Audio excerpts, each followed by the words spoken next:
Out our ABC News exclusive Robin's interview with WNBA star Brittney Griner. She sat down for the first time since she was released from that prisoner swap in Russia. And George, it all started February of 2022. She was on her way back to Russia to finish what was going to be her last basketball season there in Russia. And she talks about the mistake she made that changed her life. Brittney has been home for more than a year, but she's finally ready to tell her story, an experience that she says often made her feel less than human. This morning, WNBA star Brittney Griner detailing her arrest and nearly 10-month detainment in Russia in her new book, Coming Home, telling us exclusively about that fateful day. You said the whole day felt strange. How? I was late getting up, never late getting up. Finally got up, literally running around the house. I'm stressing, like I go into straight panic mode. Brittney says her wife, Sherelle, usually packed for her, but this time she did it herself. My packing at that moment was just throwing all my stuff in there and zipping it up and saying, okay, I'm ready. At the Moscow airport, this is Russian Customs Service footage of Brittney Griner putting her carry-on bags through the scanner, unaware that life as she knows it is about to end, as the agent tells her to search her backpack. So you reached down because you've been told to go through your bag. Yep. And you felt the cartridge. Oh. The agent stared as I slowly lifted out a cartridge with cannabis oil. In Arizona, cannabis is legal. In Russia, it's forbidden. I knew that, honest to God.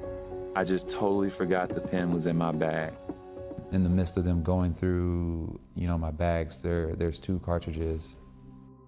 And I'm just like, oh my God, how did I make this mistake? How was I this absent-minded, and made this huge mistake? Like I could just visualize everything I worked so hard for just crumbling and going away. Russian authorities determined that between the 2 cartridges is actually 0.7 grams of cannabis oil containing THC, the psychoactive ingredient in marijuana.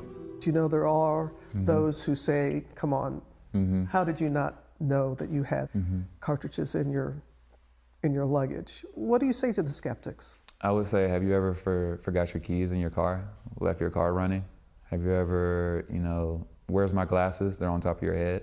Where's my phone? Oh, it's in my pocket. It's just so easy to have a mental lapse, Granted, my mental lapse was on a more grand scale, but it doesn't take away from how that can happen.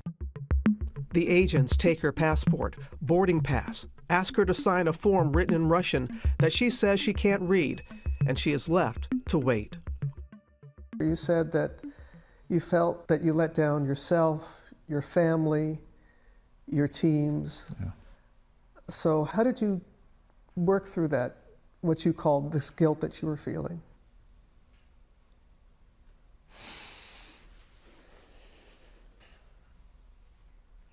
I don't think I really gotten through all the way.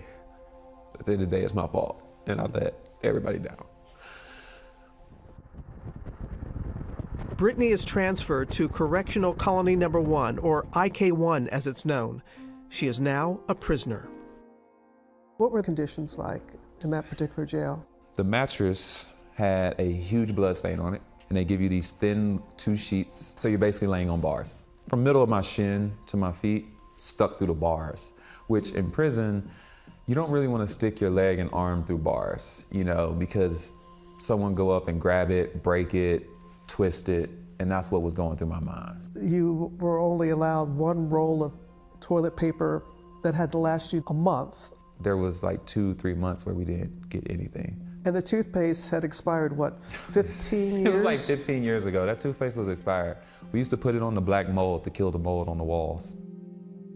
For Brittney, her one silver lining, her cellmate, Alana. Everyone knew the American, that was my title, or the basketball player, that was also my title. So Alana literally would translate everything. I wouldn't have made it without Alana. 134 days into her detainment, Brittney Griner goes on trial in Khimki, Russia. I had no intent to break any Russian laws. I made an honest mistake, and I hope that in your grueling, that it doesn't end my life here. This is the moment she learned her sentence. 9 years in a Russian labor camp. And where you're heading to, it's called IK2, IK2. known as one of the worst prisons in Russia. Yeah. What were the conditions like there? Really cold. It's a work camp. You go there to work. There's no rest. Все хорошо? Yes. Yes. Here is video released by Russian authorities of Brittney at her prison job, cutting fabric for military uniforms. So I'm picking up these big beams of fleece and cotton and silk. We put it on this machine and you roll it out 100 times. Clamp it, cut it. The frigid temperatures affecting her health and also her hair. People knew you for so long with the dreadlocks. Yeah. You decided to cut them. What was that like, losing that part of you too?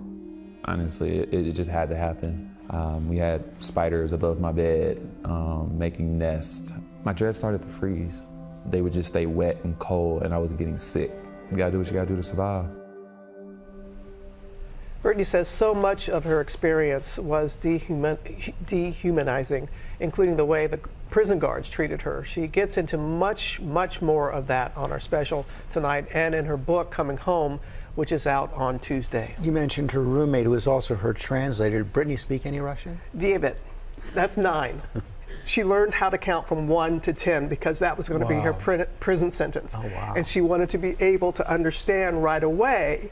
So when she heard that, she knew that it was 9. But Alana, oh my goodness, the way she talks about her and a couple of others who understood English and really helped her navigate what was going on. And you're going to hear so much more on the special tonight about that experience, the entire 10-month ordeal. The full primetime interview with Brittney Griner runs on a special edition of 2020 tonight at 10 p.m. Eastern, and then later you can catch it on Hulu. We are looking forward to that.